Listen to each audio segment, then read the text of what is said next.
All right, guys, welcome to the February edition of our Family Life Google Chat. We want to welcome all of our viewers and thank you for being here. We've got some fun discussion coming up. So here's the deal: is for some of you that may be joining us for the first time, what we're trying to do here today is not necessarily answer all the questions because we don't have all the answers, but what we do want is to open up conversations, and we feel that through those sorts of conversations people can have more insight, learn from each other, and perhaps indirectly find some answers, adding the Holy Spirit into the mix and that sort of thing. So we're talking about an issue today that we could go all over the place with. And for the sake of time, we're going to talk about public, private, and homeschooling through the lenses of a Christian family. Obviously, non-Christian families, they need to think this through as well. But we are dealing today with Christian families and how we should think this through. So I've personally seen some very weird kids come out of a homeschooling environment. And I've also seen some of the coolest kids I've ever met that came out of a homeschooling environment. My kids are currently 2 out of the 4 are in school, and they're both in public school. So what I'll do right now is kind of go through with the other folks that are joining me, some of them familiar faces, some of them not. So first of all, Jennifer Williamson, she is our children's director at Seacoast James Island campus here in Charleston, South Carolina, and does a lot with our family ministry. And Jennifer, you have 3 kids all in public school, right? That's right. Are you thinking about taking any of them out of public school? No, but I have definitely considered that in the past, but they've all been on a total public school path the whole time. Gotcha. Mm-hmm. So we a friend of mine, and he pastors a church basically right down the road from the church that Jennifer and myself and Andy and Miranda are part of, and Russ and I hang out pretty often. Now Russ has a school that's basically a part of the church, so that would be a private school, James Island Christian School, part of James Island Christian Church. But Russ, in conversations you and I have had, you actually think that homeschooling would be a better option than for kids to even go to the private school that you oversee. Am I correct? That might be an overgeneralization. I think it has benefits, but I think each family has to be really discerning about what their resources are. So our current family context is that we were homeschooling 2 of our kids, and now both of them are at the private school, really because it was something my wife couldn't do right now. It's something that we'll reconsider later, but we just really knew that the resources we had, energy-wise, she couldn't do that. Awesome. All right, and we're gonna get back to some of the stuff that you just said. This good stuff. Moving on down, Miranda and Andy, you guys are split. Like y'all have some in school and some not in school. Mm-hmm. Yeah, we have, of course, Andy, our oldest, 9. He's been homeschooled for the past 2 years, and our 2 daughters behind him are in a private school. And then, of course, we have Asher, who's 11 months, so he's not there yet. Right. All right. So it is my assumption that we would all agree on the fact that this is not in itself a moral issue, but I don't want to assume that. Is there anyone? I'll ask you, Russ. Are we talking a moral issue here? I don't. I think that every parent needs to be really discerning about where the environments that their children are in, because ultimately you're responsible. So I would say if you were passive in making the decision, then it would be a moral issue. But if you were, but to just simply broad brushstrokes say, homeschooling is the only way to go, or if your kids are in public school, you obviously don't love them or don't love Jesus. I think I wouldn't go that far. That's not that kind of moral issue. Right. But so what you're saying though is if if a Christian household does not see this as an important issue, it could be a passive approach, which would not be good. Absolutely, because I think from the standpoint of having free education provided for us by the government, if you're just assuming that this is what the government has provided, and so that's what I'm going to put my children in, then you're abdicating your responsibility to the government, which, I mean, any thoughtful person, I think, a thoughtful Christian could stand back and give pause to, again, in a very broad sense, saying, well, what are the advantages and disadvantages of that type of mindset? So you have to, I think at the end of the day, you have to feel responsibility. Every parent needs to feel the responsibility of, this is not a passive decision. This is something I need to be very active and thoughtful about. And I think to be passive would be sin. But specifically saying, all of these types of schools are wrong and all of these types of schools are right, you couldn't say that. Right. Like stealing is always wrong. This isn't one of those issues. I would agree with that. Correct. I guess maybe Robin Hood, though, brings up a different issue altogether, Yeah. Jennifer, let me ask you this. Jennifer, obviously one of your kids is graduating, so she has spent 13 years, including K-5, in the public school system, I'm assuming. Have you had any second guesses? I've learned a lot from you as far as just different things to think through with parenting, and you would seem to be someone that would think long and hard about homeschooling. So when you reflect on the last 13 years, do you have any regrets as far as Lucy specifically going through public school for 13 years? That's a great question, and the simple answer to that is no, I don't. And I mean, I have so much in my head on schooling, and we've been through, like you said, 13 years, and I totally agree with you, Russ. You said it very well, that education is the parents' responsibility, as is discipling their children. I mean, a lot of us maybe came to the game late, maybe didn't realize that, but yeah, I mean, we have the responsibility to be active in educating our children, and that might be at home, it might be because of the child and the shaping of the child, how God has wired them. It might be, if you have the resources, private might be better or public. I mean, you really do have to look at your children, your family, and like you said, your resources, and because homeschooling is definitely not free, right, Miranda? I mean, it's you have to, that's what you do. I mean, you can do other things too, but it takes a huge chunk of time. So, and I have never had that, I've never been able to do that, but I definitely considered it many times. 3 kids and 13 years already in school, I've considered it a lot. And so I'm surprised that at this point I can say I don't have any regrets, because there have been some rough times. There have been some rough times, and there have been some times where God has really surprised me. I mean, He's grown me. I would say that I lean on the side of protection. And so we have to prepare our kids. We have to protect and prepare. And I say I would kind of, and you know that, Joey. I mean, I lean on the side of protection, but we also have to prepare them for the world. So I feel like God has shown me that as I protect them, that He's preparing them still by being in that environment, and the friends and the teachers and the influences, the things they encountered. I mean, I would say it was should I say it was a scary ride? I think I can say that for me, personally. Maybe not my husband, but for me it was a scary ride. But I'm happy. Yeah. Miranda and Andy, were there any spiritual ramifications that came into play with your decision to homeschool one of your youngins here, or was it just straight up practical, academic, personality driven? I'd say definitely a lot of it was personality driven.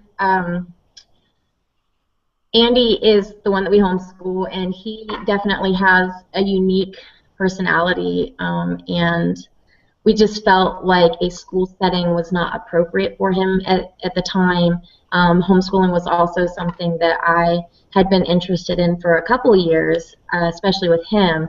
And so when it came down to making the decision, either putting him back in private school or homeschooling, part of it was financial, and the other part was definitely I felt that he would thrive better at home. And it's also important to point out that, ironically, with him, he brought it up first. Like, he was the one who, I don't even know where he heard about homeschooling. Maybe just me and Miranda talking about the possibility. But he started being the driving force behind, saying, hey, I want to do that. I would like, you teach me, Mom. So, that coupled with with Miranda having the availability to do it. That's, not every family has the availability to do that. We're blessed to be able to make that decision. But coupled with him, wanting to do it, that was what initially sent us in that direction. And from a practical academic standpoint, has it been pretty huge for him personally as a student? Absolutely. Last year he did really well academically. Of course, it's different because me as his teacher, I'm dealing with one student as opposed to teachers in a classroom that are dealing with 17 plus students.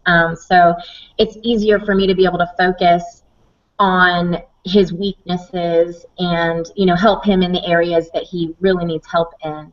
I think as he's getting older, I'm starting to see a little bit of apathy in his studies, so we really have to work through that. And there's definitely some negative sides to it. Me being his mom, he thinks he doesn't really have to work as hard as I would like him to at times, but we work through it.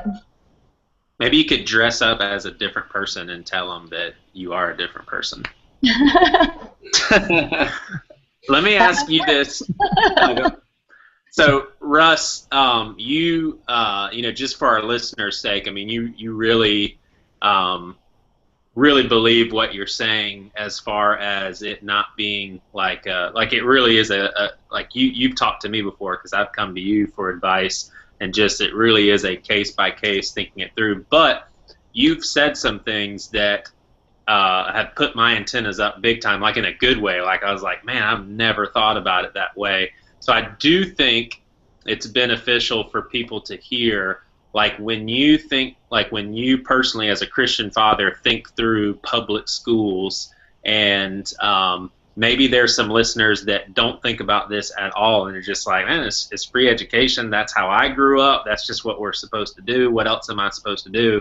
What are the things that in your mind it's just like, man, are you not thinking about this, or are you not thinking about that? So basically I'm asking you to paint some warning signs, so to speak, as far as just thinking, not thinking enough about sending kids to public school. Well, if I could, before I answer your question, just say I do understand that for me, my kids are in a school that the church is, my kids are literally across the hall from me, that they go at a discount because I work here. So I think sometimes when you're talking about it, because people have just financially, private school is completely off the table for them. I would say the answer that I may give is predicated on the fact that I really don't know what would happen if more people just expressed interest in it and said, okay, we're not really sure how to do this other than we're compelled and we're convicted to do things in a little bit different way, but we're not sure how it's going to work, because I just recognize that every family that we've worked with is it's just really challenging. It's challenging economically. It's challenging schedule-wise, all kinds of ways. So I don't say it as any kind of answer to the solution is really, really easy. But I think the main thing is thinking of education and discipleship not as being separate. So not thinking as discipleship as some spiritual thing that happens. Education is over here. So this is just math. This is just science. This is just English. But over here is like when they're getting their spiritual input, because ultimately every teacher is communicating a worldview, whether they think they are or not. We're all communicating from the way that we think about life. And so I think in that sense, it's not saying that we couldn't have we couldn't have our children in an environment where they were being taught by a teacher who has a secular worldview. I mean, that doesn't necessarily automatically mean that's going to be negative for them. But I think we at least have to consider, who is that person? What are they saying? What is my child doing at? So at least asking the question to try to find out who is it that's influencing my child, rather than see it as being a no, that's just math, that's just English. So that's fine, because that's just the basic stuff that they have to get, and then over here I'm going to give them all this spiritual stuff, and then we're just going to kind of combine them together. But think of that. One thing you said to me was just how, like with Rosa, my first kid, it was me really thinking through, okay, for her first 4 years of life, I mean, it was me and Priscilla and Rosa. Every second she spent was either with me, her mom, or one of her grandparents or sets of grandparents. And then all of a sudden, I'm making a decision to give the majority of her existence and entrusting it to someone else. And I was like, good gosh, thanks a lot, Russ. But I just thought it was something so helpful to think through. What's that? I said I don't remember saying it that strongly, but maybe that's how you heard it. So yeah, it was extremely helpful for me, because I think, you know, hearing that from you, hearing other things from other people, it really put Priscilla and I in a mode of, every year we need to reevaluate, and we don't need to see it as, okay, this is our solution, this is our stance, this is where we're going to go for the next 13 years, but okay, every year, you know, does it seem like Rosa is being influenced by a different worldview that we're not trying to instill in her, and if so, do we need to, you know, take a different route and that sort of thing? But I'm sorry for interrupting you if you were trying to wrap up a thought or something. No, that was it. I mean, it'd be helpful to know the things that you remembered me saying, and then I could jump off them, because I don't remember them all. Well, it was all good, man. It was all good. So let me, I think all of you have a different angle to answer this question. What would you say to homeschool and even private school haters, so to speak, that would say, well, great, they graduate from high school and then they're in the real world, now what? You know, you've kept them, you know, in the house homeschooling, and they didn't get to interact with, you know, kids that, you know, said things that you didn't allow to be said in your house, or, you know, kids that talk about smoking weed at home and getting drunk and partying. Now they're in the real world and they're exposed to this. So what are you gonna, you know, what are they gonna do now? And I would say probably some skeptics would say the same thing about private school, which I think is funny, because I think some of the most troubled kids end up in private school, obviously. But Jennifer, looking at you know, again, you have a unique angle because one of your kids is graduating this year from public school. Do you think she's better prepared for the real world having gone through public school? Well, yes, but that doesn't mean that I couldn't have done it with homeschool. I mean, because I know lots of homeschool parents, and I know that there are all kinds of ways where you can integrate them. Of course, it's not the same as public school. It won't be exactly the same, and that's the whole point, really. But there are enough ways to acclimate them to the culture in a way that doesn't, you know, immerse them in it.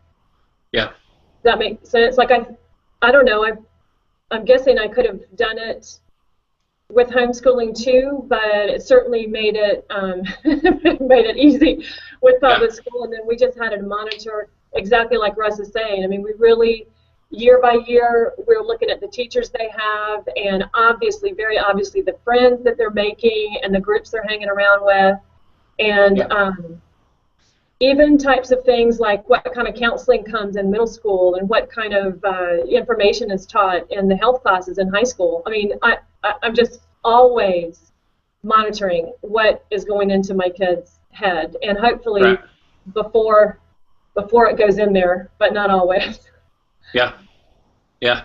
So I think what you're saying, from what I heard, was there are some things that your kids would have picked up through their process in public schools that would be beneficial, that would better equip them, but that not necessarily being the best way in general. like, in other words, it came with some perks, but that doesn't make it a better way of equipping them than other avenues. Is that basically what you're saying? A better way of equipping them. I don't really know that. I don't know the answer to that. If it's Okay. better or not better. Yeah. Cool. So, Russ, what would you say to that criticism of homeschooling and private school? I mean, you know, I have my son goes to James Island Christian for preschool, so obviously we like it a lot. But what would someone say, you know, to if someone said, yeah, they graduated from James Island Christian, they were a senior there, graduated, and it was a Christian environment. There were Christian teachers. You know, the pastor is easily accessible through the whole day. Now they're going to graduate and be in the real world. Like, what do you say to that sort of criticism? I think that it would, you know, just like anything, it's going to take, the discipling our children is not going to be because of one environment. I can see how Jennifer would have a hard time answering the question of what would be better, and she's adapting to what her environment is and what her children need. And so I think that that would be the idea that our kids, you know, in the private school, they're certainly surrounded by, I mean, I look at it as the one thing that I have confidence in here that I can speak of at James Island Christian School is that we're very intentional about the teachers that we hire, because that's ultimately what we can control. Every family is going to be different. What their kids are allowed to watch is going to be different. So I inevitably know if my daughters are in a classroom I mean, I know they're in the classroom with kids who have every level of exposure to media and different things like that, and so I can't control that. And I think that the idea that they're just surrounded by Christians and so then they're ill prepared, I don't know of a Christian school that would provide that kind of bubble personally. But I think the argument is just really weak of why you would not do that. You know, why I would not choose to homeschool my children is because I need them prepared for the real world. Because there is so much. Because again, if you're an intentional parent and you're looking at them, you're asking them what do they need. You know, they're going to be getting married prayerfully, and they're not necessarily going to be in and out of relationships starting at 11 to prepare them for marriage. They're looking at a godly marriage. Hopefully, they're seeing it lived out in their home. So I've seen a lot of those things be used as kind of passive excuses for passive. So rather than, you know, a real thoughtful, what does it mean to really engage in the culture? Because if you're doing that thoughtfully as a couple and as parents, then you're inevitably going to give that to your children. Right. How about the whole? We'll stay with you, Russ, for a second. How about the whole mission field argument? Like, if all the you know, Christian parents pulled their kids out of public school, for example, then what happens to all the kids that need Jesus? Yeah. Again, I've just heard that used as a really passive, passive excuse to really almost make people feel better. Like, this is the decision I'm going to make, but it just helps. I feel better about it if I just say my kids are missionaries. And it's like, well, okay, well, if you're preparing your kid to be a missionary, number one, I would think if you're preparing anyone to be a missionary, you're not necessarily saying that a missionary, even as an adult, is already at a certain point. You're saying, well, I want to be thoughtful as to when they're prepared to be sent. So to just say, well, they might be prepared to be sent younger than I think, or, you know, what age are they prepared? So I think you'd have to think of that preparedness to be sent into a mission field versus just saying, nope, you're going to be in the mission field from day one, no matter what. So I think the idea of every parent pulling their kids out and what that would look like, maybe then I would press on a parent, where are your spheres of responsibility? Do you have a greater responsibility to your children than you do towards the other teenagers that live in your neighborhood? And I would argue that you have a greater responsibility to consider the well-being of your children, and then how, as a family, you're a light to those teenagers and the people in your neighborhood. Versus just thinking of it as, I'm just responsible for everybody to know Jesus. Right. Yeah, it's like, oh, so the school is the only mission field. Like, you can't invite neighbors over, you know, for cookouts and stuff. Yeah. So Andy and Miranda, having little Andy in a homeschool environment, what do you guys think if he does this through 12th grade? Do you guys think, oh, what are some things that he's missed out on? Is he ill-equipped to face certain challenges in this world? Or how do y'all think this through at this point? Yeah, we've talked about this, and I mean, there's always the stereotypical mindset of the homeschool kid that doesn't know what a curse word is, and doesn't listen to music, and doesn't know how to talk to people socially, sheltered kids. And I mean, I would say it does require you to maybe be a little bit more strategic with providing those avenues, because the reality is he's not getting the 8 hours a day with 20 plus other peers his age, having time on the playground, dealing with conflict resolution. Those are all things that public schools do offer. It's an intangible education that without strategic planning, a homeschool kid could potentially not ever have a fight on the playground that he has to deal with, or somebody sitting next to his best friend at the lunch table. So I mean, just being strategic. I mean, we're next year we're actually going to be moving our girls to homeschool too, so we'll have 3 out of the 4, all 3 that are in school being homeschooled, and so with the money saved from private school, we're actually going to plump into some extracurricular activities like karate and dance classes and stuff like that, just to be more strategic so that they can get those avenues of social interaction. But it's, our kids are going to be all right, and I think that anybody that's potentially making the decision to go private school or homeschool, should know that eventually they're going to be products of you. So however you present life to them is the real question. Pastor Russ, he was saying earlier that it's more about discipleship and education. So knowing that they're going to be a product of you, not some system, is important. Yeah.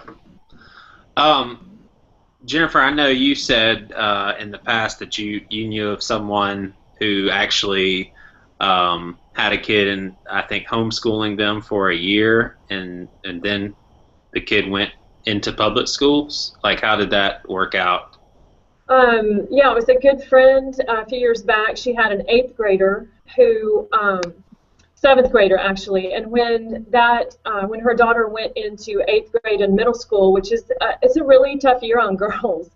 I have an 8th grader right now, an 8th grade girl in middle school, and I don't need to talk about all the different dynamics, but it's kind of a challenging year. And so that daughter, my friend's daughter, started coming home the first, few weeks or month or so into school, the first month. And she would come home. She didn't want to really engage with the family. She seemed like she was depressed and just in her own world, and she kept kind of cutting herself off from family activities, and very, very much obviously concerned the parents. And so they prayed about it, tried to talk to her, tried to draw her out, and it turned out, I don't know that they know everything that went on, but it was really hard on her with the other girls at school, just trying to find her place and fit in, and kind of the cattiness of girls at that age. They can be really tough on one another, and it was like breaking her spirit is kind of how they felt. And so they pulled her out, and my friend homeschooled her for a year. Now in 8th grade they can do a lot. It's not, Miranda, I know you've got your hands full at Andy's age, but in that middle school 8th grade year, I mean, the kids can do a lot on their own, online, and they're more self-sufficient, obviously, because their age. And so my friend was able to do that, allow her daughter to stay home and supervise that, but her daughter did a lot independently. And it was a great year. It was an awesome year for mother and daughter to bond. I mean, it was like something they'll never forget. And she just grew into, like, herself and who she was, and like fully into her own solid identity. And then they put her into high school in the 9th grade, and she flourished. She loved it. And so it seems like, I think like we're all saying the whole time, it's your child, it's your family, it's your dynamics. I mean, if it's not working for your family, because God has given us that job of, exactly like you said, Russ, the full discipleship of our children. And if their spirit's being broken at school, if you can't afford to supervise them at home, then continue in prayer about that. And I mean, God wants even better for our kids than we do, so He'll open up some kind of way to minister to them, whatever that looks like. I mean, it might be changing teachers or classes. I don't really know. But her solution, she was able to homeschool her daughter for 7 or 8 months, and it made all the difference. And they'll never forget it. It was a great experience for both of them. So yeah, awesome. That brings definitely some unique insight. So Russ, you touched on this a little bit, but I think one thing important about this whole conversation is the fact that there are people that exist. For example, the single mother that actually says, no, I actually think homeschooling would be great. My daughter is, engaging in things that she shouldn't be, and I'm doing all I can, and I can't seem to get her on the right track. Or at the very least, private school, I would love to do that, but A, I'm the only one that's got an income. B, it's not enough for private school. C, homeschooling would only be an option if I didn't work and I have to work, and it's just like a super desperate situation where, am I wrong to say that public school really is the only option for that kid to be educated? I'm just conversing in general. Wouldn't that be a correct assumption? The public school is the only thing she has? Well, I think that's where, you've heard me say the word passive quite a bit in referring to individuals or to parents, but I think this is where the church should look at its passivity, because I think in that case, if that single mom was a part of my church, then I would feel a responsibility to help her with that. And I think that churches don't necessarily, I think that overall, again, speaking very generally, I think that our mindset is because public school is free, then that's her option. But I think from the standpoint of a mom saying, I want to disciple my children, let's say it's the same exact situation that Jennifer was describing, which is great, because I think that type of scenario is probably will happen even more and more in the generation who are just now starting to raise their children, just because of how everything's changed. We think of how healthcare is done now versus just 3 years ago. I think that education will start to look a lot like that, where people will be just making year-to-year decisions on what their family can do and what they're able to do with the resources they have. But in the case of the single mom, I think that's where it's the church's responsibility, it's the community of faith's responsibility to say, no, the public school that might be offered to her that she could, send her child to for free, might not be where her child needs to be. And so by whatever means, to help out, to help her, whether it be a surrogate grandparent, from the church steps in to kind of be that homeschool parent, or the church helps pay for private school, or just for whatever means to help take care of that mom. And I don't think we think that way. So that's part of what I think, and I know that I'm in this because we do have a private school, but if we were all thinking that way, I wonder what solutions would come about. And so that would be part of, in that type of scenario, I think it would be the wrong situation to just say, well, clearly your kid just has to go to public school, deal with it. When a parent who's being discerning is saying, there's this really bad thing happening here, and I need to be able to disciple my child, then it's the community, the church's responsibility to surround her and support her in that. Yeah. That's huge, especially when you said, we just don't think that way, generally speaking, because honestly, I could even see that scenario playing out, and even the church that I pastor, and I would say most people would think along the lines of, all right, well, she's in public school, so how are we going to help? It wouldn't be, all right, well, we need to figure out an alternative for her. It wouldn't be thinking through, okay, who's a qualified teacher that could help with homeschooling, or how can we bring some financial resources together and get her at a different school. It would be, well, she's in public school, that's the problem. Now, how do we help, with that in place? So yeah, that's huge, and I think that's why it's so important for the church just to start thinking differently. That's really all I have. Say again? Can I follow up with that real quick? Sure. I think too, and I did leave for about 2 minutes because I had a crying kid in the back. So maybe Pastor Russ mentioned this, but just to the family, I don't even want to pigeonhole just like a single mom, but just to the family that feels like they're stuck and don't have other choices. There are a lot of programs, if you just do research, that the public school system offers, alternative schools, just different environments. My sister, her oldest is in 8th grade, going into 9th grade, and just had some social problems at school, some bullying, and he's a quiet kid in general, and they just reached out to to their congressman, and his office was able to point them in the right direction to be a part of a program where he gets a tutor half of the day to come home with him and learn. And so I'm not saying that there's an answer for every situation, but I would just encourage people to look into other options and research stuff, and there might be something that helps that person. So that's cool. it. Awesome. Well, so if you didn't get anything out of this other than the fact that if your kids are in public school, parents, you need to repent. You need to watch this whole thing over. Totally kidding. I really benefited from this conversation, and this is what it's all about, is just people being open, sharing their experiences, sharing some things that they believe to be true that are true, and then sometimes, I'm sure there's been some things that I've said that I think is true and may not be, but that's why it's important to be in community with other believers and to just have conversations going constantly so that we can learn from each other. That's how God works, is really through relationships. So as we always say, we don't have all the answers, but we are better together. So thank you, Miranda, for joining us. Thank you, my friend Russ, and Jennifer and Andy. You guys are always here, so I won't thank you right now. But now, does anybody have anything else? Joey. Yes.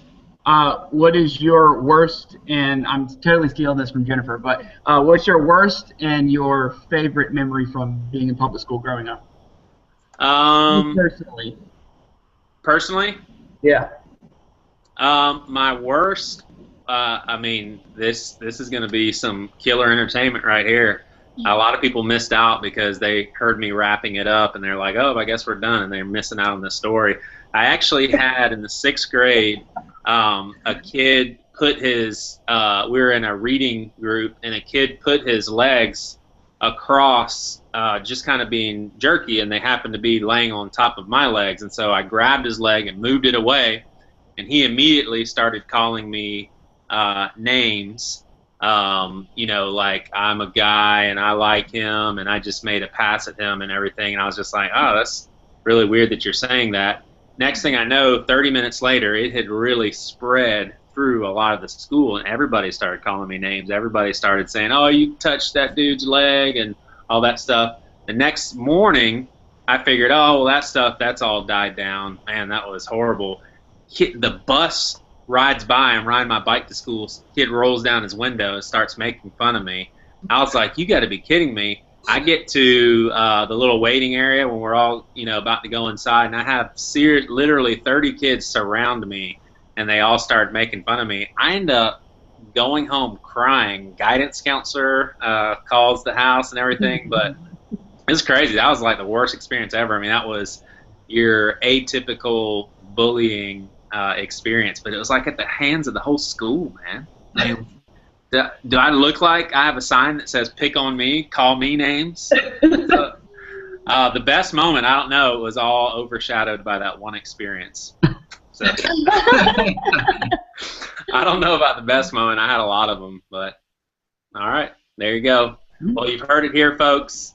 We enjoyed hanging out with you all, and we've got, definitely a lot of subjects coming up and a lot of stuff to revisit in the past. Like we actually did have a guidance counselor on here recently talking about bullying and that sort of thing. So keep up with us. We think that this is helpful stuff, and we'll see you next month.